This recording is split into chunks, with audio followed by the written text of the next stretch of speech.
Pagi, mudah-mudahan semuanya sehat walafiat. Oke, semua yang diciptakan ada tujuan. Rumah ini diciptakan untuk ditinggali. Kendaraan diciptakan untuk dikendarai. Baju dijahit untuk kita pakai. Begitu juga manusia diciptakan pasti ada tujuan. Tapi tidak banyak orang yang memikirkan apa tujuan kehidupan kita. Kita hanya tahu tujuan mobil adalah untuk kita kendarai, tujuan rumah untuk kita tinggali, tetapi proses tujuan penciptaan Anda untuk apa? Tidak banyak kita mau memikirkan. Ini yang penting supaya kita bisa memiliki semangat, supaya kita menjadi unstoppable, agar kita punya makna atau meaning, sehingga kita punya purpose atau tujuan sejati. Awalnya saya juga tidak tahu sebenarnya apa gitu.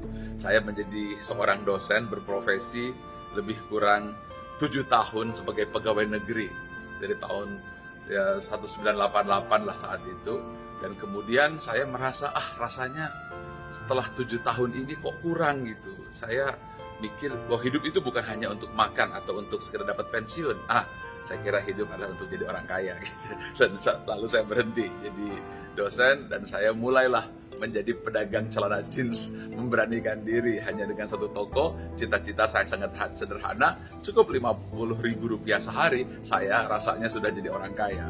Tapi begitu itu saya dapat, ternyata cuma 50.000 sehari, saya ingin 500.000 sehari. Lalu naiklah 2 toko, 3 toko.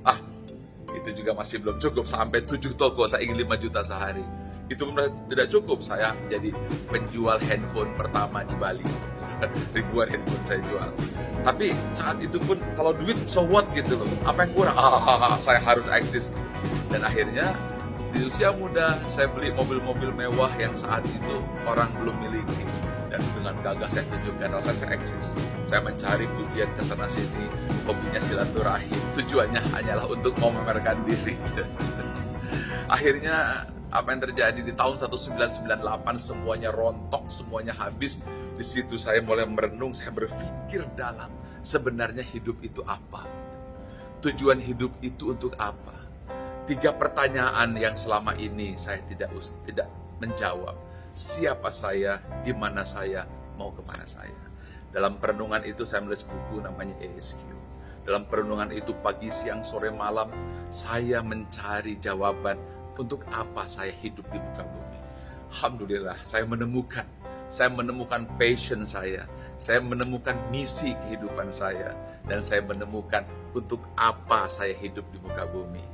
Lalu saya tentukan misi hidup saya, bahwa saya ingin menjadi seorang pembicara yang bisa menginspirasi dunia. Dan saya ingin menciptakan sebuah dunia di mana manusia-manusianya hidup secara seimbang. Bukan hanya mengandalkan otak, tetapi punya keseimbangan jiwa dan hati. Maka lahirlah buku ESQ. Dari situ saya mulai memberikan kontribusi, dan akhirnya dengan segala kerendahan hati, malah yang jadi Menara 165 bisa berdiri. Apa yang saya ingin sampaikan di sini, jarang sekali kita mau memikirkan tentang tujuan hidup kita sebenarnya.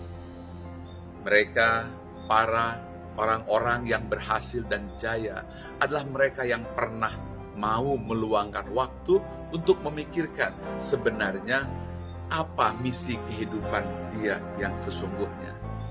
Apabila itu sudah ditemukan, maka langkah kedua, dia harus mampu menemukan apa yang paling disukai olehnya.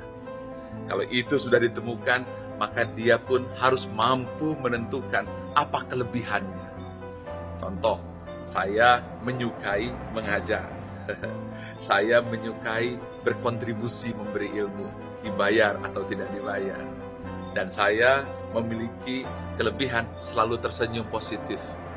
Kemudian saya ingin dunia yang seimbang antara otak, jiwa, dan hati, atau IQ, EQ, dan SQ. Maka disitulah saya menemukan misi dan visi saya secara pribadi. Baru di situ saya mulai melangkah. Nah, inilah yang harus juga Anda temukan, yaitu passion dalam diri Anda. Semangat dan energi, serta dunia seperti apa yang Anda inginkan. Kalau Anda sudah memiliki ini, barulah kita menentukan Anda ingin menjadi apa. Barulah kita tentukan Anda mau kemana. Barulah Anda tentukan dunia apa yang Anda inginkan. Barulah Anda tentukan saat ini di mana dan ke depan mau kemana. Nah, dengan cara seperti ini kita sadarlah bahwa sesungguhnya hidup bukan sekedar untuk mencari makan seperti yang selama ini diajarkan dan kita perkirakan. Makan hanyalah alat untuk sebuah misi kehidupan. Mobil, kendaraan hanyalah alat untuk mencapai tujuan. Tapi banyak orang berhenti dengan pengumpulan alat untuk makan. Akhirnya dia tersesat di dalam kekayaan. Ada yang tersesat di dalam eksistensi diri, berlomba-lomba memamerkan kekayaan. Padahal itu semuanya hanyalah alat. Ibarat mobil, itu hanyalah ban, itu hanyalah kaca spion yang tidak perlu diagung-agungkan. Karena semua manusia diciptakan dengan satu tujuan. Dan tujuan itu sudah tertuliskan di dalam jiwamu. Pertanyaannya adalah, maukah engkau meluangkan waktu sejenak untuk memikirkan sebelum memasuki tahun 2021 agar engkau tahu sebenarnya engkau itu siapa, engkau itu di mana, dan engkau itu mau kemana. Jangan terjebak kepada keinginan-keinginan yang hanya sebatas duniawi. Jabatan yang tinggi itu alat, rumah yang bagus itu alat, bahkan termasuk keluarga yang baik itu juga alat untuk tujuan mencapai misi kehidupan sebagai seorang hamba di muka bumi. Semoga tahun 2021 ini menjadi tahun yang penuh kejayaan, tahun yang penuh kegemilangan. Meskipun di luar sana pandemi, tapi Anda harus mampu menemukan siapa diri Anda, di mana diri Anda, dan mau kemana Anda. Selamat berjuang. Pagi.